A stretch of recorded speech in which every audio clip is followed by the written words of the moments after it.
at doon sa aking mga kaibigan na si Elo at saka si Imelda na nag-introduce sa akin nitong Affirmax Cream. Actually, ilang beses ako nilang in-invite pero ayoko kasi lahat na yata ng mga networking, nag-invest na ako. Siguro kung ilang libo na. Sabi ko, ayoko na, hindi na ako maniniwala dyan. So, ilang beses ako in-invite, meron doon sa, dito sa may, palagi tayo meron dito event sa mga Chowking, sa GMA. So, in-invite ko dyan, hindi ako pupunta. Hanggang sa pumunta na ako sa kanilang bahay.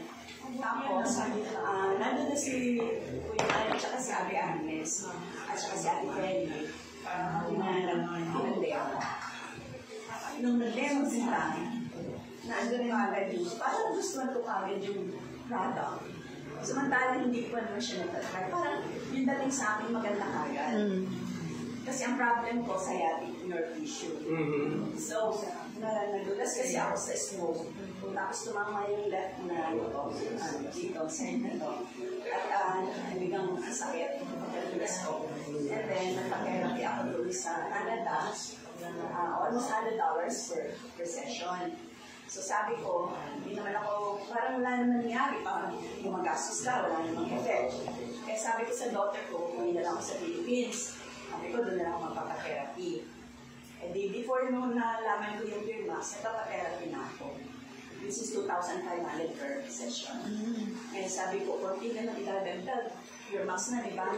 So anong nangyari, na gano ko, or nakonvince ako na mag-purchase. Nag-kahit ako, nag-sign up ako. Kasama ko yung friend ko rin isa. Parang kami nag-sign up. Tapos, ayun, bumili ka ako ng product. At siguro more than 2 years na. 2 years na akong gumagamit. Kasi yung time na yun, hindi pa ako gumagamit. Grabe, halos pag bumaba ako ng hagdan, para akong matutumba. Kasi hindi ko, sakit-sakit talaga. Tapos may time na, hindi may time. Most of the time, pag natutulog ako, hindi ko maitagilid yung tawang ko gano'n.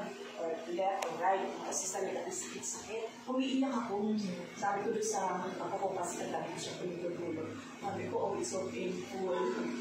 Why are you crying? Because it's so painful. Umiiyak talaga ako. Kasi hindi ako makatagilid. Hindi ako makatagilid. Tapos, minsan, bumaba ako ng hagdan, konti na ako natulog. Konti na ako nagdapa. Dahil sa sakit. And then, ito na nga. So, siguro ang dami ko na nabili. Talagang ginamit ko na siya. Talagang, parang na-addict ako. Parang hindi ko, maano naman wala na akong na-stop. Kaya noon, nung bumalik ulit ako ng Canada, ang dami akong ginala. Tapos meron ako ni-share ng doon na meron na siya ang case. Ay, naglami na siya sa akin ng order. Walang hindi kasi nung talaga doon, diba? Wala na tayong anti-office doon eh. Kasi tinawagan ko yung ano, kasi nung Rachel. Hindi na rin siya connected. Okay. Yung tinawagan ko. Ako po connected pa. Pwede ba? Si ano ba? Si Ma'am Angie Santos. Sa Canada. Saan siya? Alberta lang. So yun na, yung pain ko dito, hindi ako nakamatay ng kahit 2 minutes, hindi ako pwede tumayo. Masakit.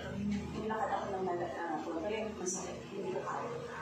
So, yung sa constant use, nagsabi ako yung last week, actually, lahat na inom ko na. Ang hindi ko lang na-enroll, Forca-X. Pero halos lahat na inom ko. Tama. Oo, totoo lang. Kasi sabi nga nila, bakit ang mahal mo ng product mo yun? Bakit hindi bili? Ano yung filtera? Hindi naman lang. Yes! Hindi naman okay katawan ko. Tapos sabi ng kapatid ko, isang bagay, isang linggo. Yung Firmax. Ang bilis ko talaga mga ang may wala na po, pero hindi ako. And then, praise God. Very good. Praise God talaga kasi. Ako kasi may ako mag-ballroom dancing. Yes. Diba? Parang na. Kaya lang, dahil namin sa napatigil. Pero praise God talaga. Praise God kasi ang ganda ng product natin. Kaya nag-invite na ako ng friend ko, si Jody. Kabudro. Hindi, kasi yung husband-to-be niya ay hindi ko kailangan ng wheelchair. Meron siya problems sa knee. So sabi ko, pakinggan mo itong presentation na pwede natin i-demos ng husband. Yeah. To be, kasi papakasal pa rin siya. Sinilat ko na siya. Pero okay to kasi sabi ko sa kanya, pakinggan mo na yung mga yung presentation, yung testimony, pakinggan mo na. Kasi wala akong pinupwede sa kanya. Kumbaga ngayon lang. Ngayon na lang. So kasi, fresh, first hand yun po, ang marinig niya. Kaya talaga para sa akin, proven and tested. Yes.